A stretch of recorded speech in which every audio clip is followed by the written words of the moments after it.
After 4 months of work, 2 deleted projects and almost giving up, I recreated the game of my childhood. Can you guess? Super Mario!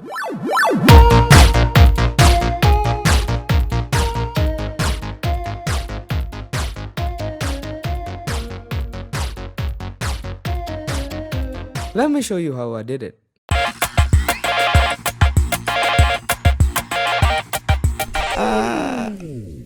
We don't do that here, do we?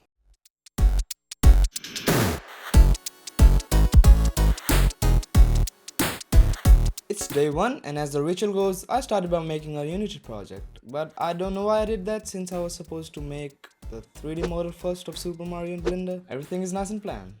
Don't worry. No, it's not. Somebody send help. Alright, first thing we need to know the dimensions of Super Mario, since Super Mario doesn't look like normal human beings. What the fuck? To do that, I'll need to do some research, and by research I mean, watch the YouTube video of people who have already done this before and copy every single fucking step. After some intense research, here's what we know. The head of Mario is approx the same size as his torso, and the torso is approx the same size as the legs, which means all of them are the same size. So I went straight into Blender and grabbed the basic 3D model I use for all my characters. And this base model is, like they say, just basic. Exactly like my will to live on this planet, since it's getting hotter and hotter every day from global warming. But only if people could buy one of the NFTs from Stark's Collectibles, which donate 10% of the profits to charities working for climate change. Who knows? Maybe the world could have been a better place. Buy an NFT. The base model thing was definitely not working, so I went to Sketchfab and downloaded a 3D model, just for reference, nothing more. I made the torso and the legs, and I duplicated the hair and the mustache. I never said I'll make everything from scratch, did I? And as for the colors, I didn't make the current version of Super Mario, which is red and blue. I made it red and green, just like the first game. And I think that's it with the 3D model. We are done. Just like humans will say after this planet is blown up. Check out Mr. Stark's Collectibles right fucking now.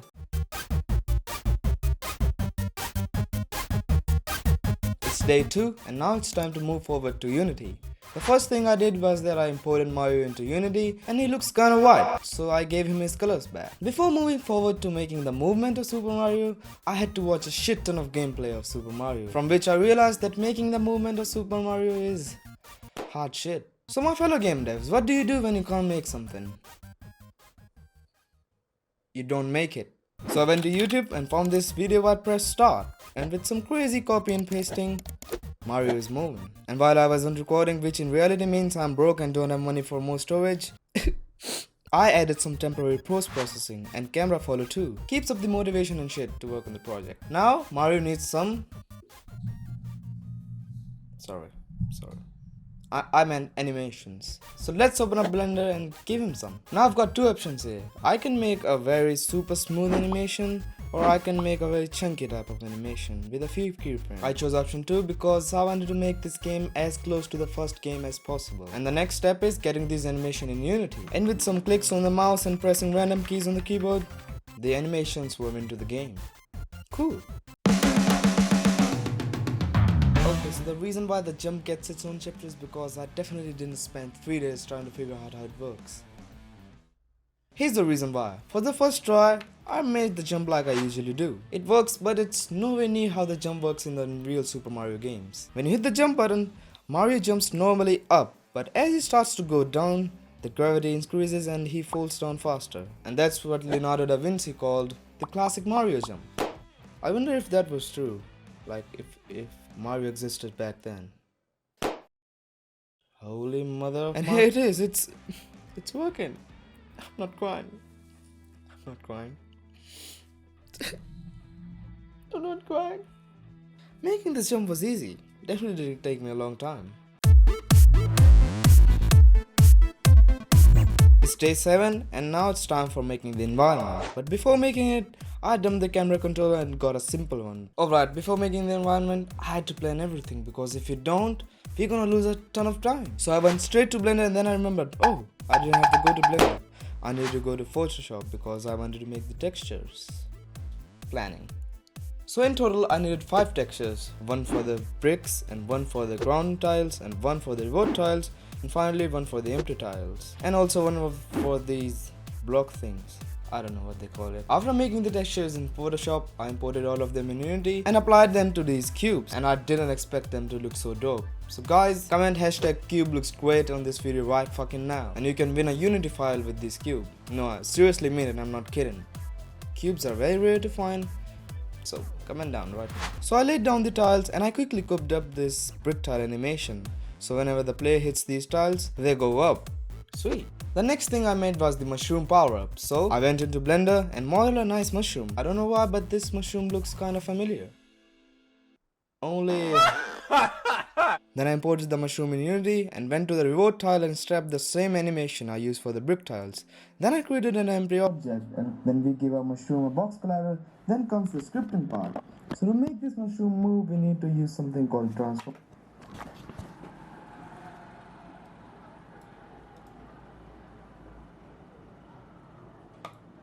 So this is how it looks like in working. Amazing. Wow. I know you loved that explanation I did back there. And I'm sure future Anshuman stocks will not cut it out, right? You're not gonna cut it, right?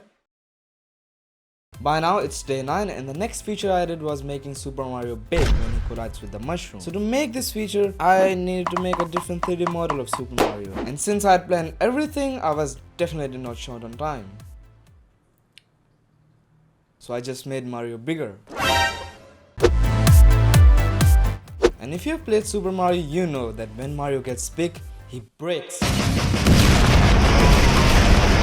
So to add the feature of Mario breaking the bricks, I used Unity's one and only particle system made famous by Dani. And voila, Super Mario is breaking stuff.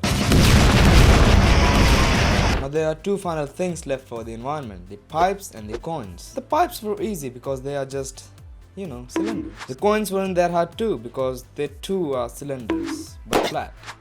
Just like your... Now if you look at this game, you might not see that much of progress because you can't move around a lot yet. So to make it look like some work has been done, I made a prototype level, and that's it for the environment.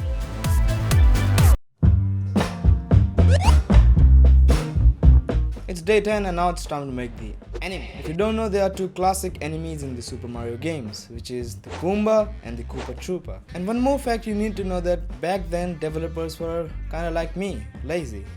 So the whole game has a lot of reused assets. Like the clouds are just grass but white, and the same thing is with the Goombas. They are just mushrooms but with a different color scheme, and they too look like mini. So I made the Goomba, animated it, and slapped the same script that I used for the mushroom because they are just same. Me from my winter hell. I've got candles. Now comes the most satisfying part of the Super Mario game, the stomping system.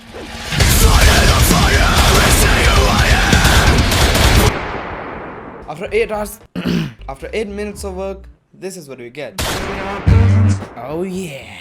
I did the same thing for the Koopa Troopa, but I had to model and animate the whole thing because I can't reuse anything. One different feature about the Koopa Troopa is that they don't get squeezed like the Goombas when Mario stomps. Instead, a shell appears. So to do that, we need to instantiate a shell when Mario stomps, and that wasn't a lot hard to do.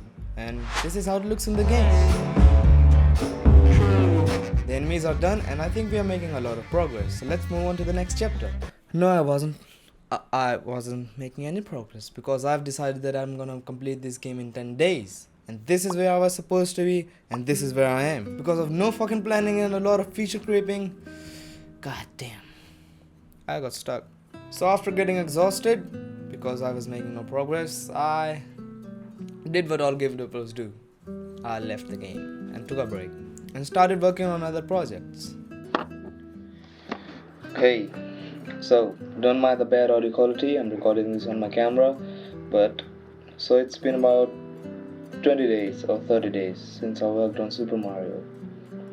I don't know, I thought it would be easy, but it's not, and I just left it in the middle, and it's a tedious thing. Like, you think you're gonna complete something in this short amount of time, and it takes that long. And when the deadline comes, you're nowhere near the end of the project. Don't mind my English. And yeah, so it sucks. It definitely sucks. But right now, I feel it's the right thing to just leave. No. I'm not gonna leave the project. No, but I'm gonna continue. Let's get back to work.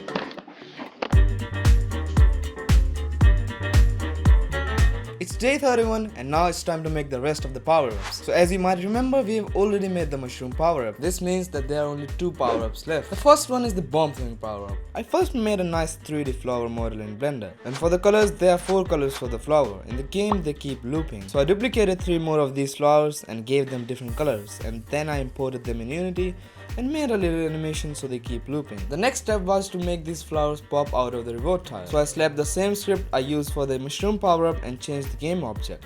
Super simple. Now it's time to give Mario the power he deserves when he collides with this flower. So I went to Blender and quickly modeled a fireball and made the inner ball bright so it looks like fire. Then I imported it in Unity and gave it a physics material to make the fireball wound. Then I didn't know how to make the fireball shoot system, so I did what I usually do. Hey Unity, make the fireball shoot. Things don't work like that, you need to write the code. I'll switch to Unreal. Okay asshole, we'll do it. And the fireballs are working like a charm. Nice work Unity. I also made it so that Mario's color changes when he gets the power up. And the enemies die when they get hit by the fireballs. And with that, the fireball power-up is done. The second power-up is the invincibility power-up. To make that, we need 2 things. The star that bounces around like he just found out he can write code. And we need 3 more colors for Mario. For those of you who were born yesterday and never played Super Mario, here's why we need 3 colors. Because when Mario gets the invincibility power-up, his colors starts looping. So I quickly modeled a star in Blender and then I bought it in Unity and gave it some physics material and made the bounciness 696969. Then I animated the colors, they look good. And I remember that there is a time limit for how long this invincibility power-up lasts. So I went to Google and found out it stays for around 20 to 30 seconds. I wrote some code and now the animation plays for 20 seconds after you get the star. And with that, the power-ups are done. Buckle up fellas, it's time for the final touch. First thing first, the sound effects, done.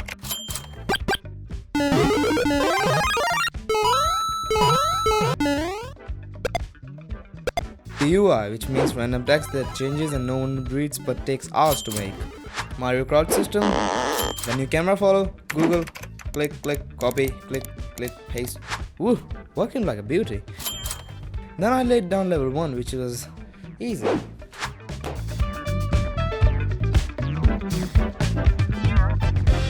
Then I'm at the secret level, Blender, Photoshop, change the colors of the texture, Unity, click, click, and done.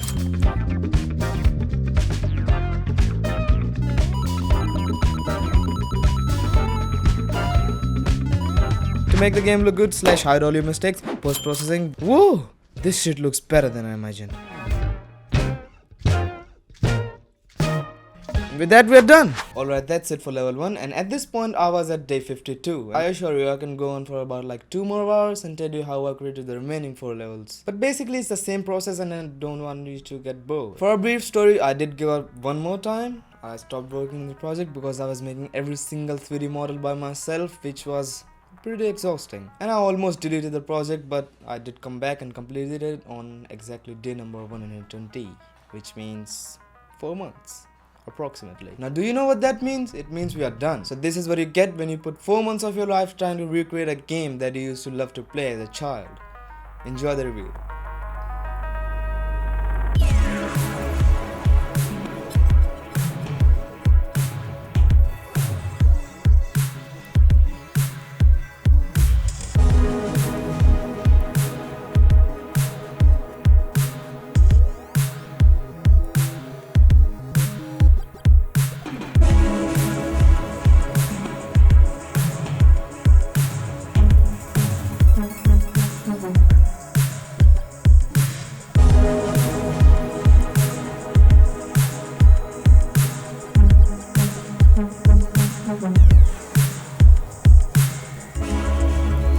Now if you like this video, you can hit the like button, and if you really like this video, you can consider subscribing. And also don't forget to check out Stark's Collectibles. It's my NFT collection that I love to work on, and who knows, you can be my collector.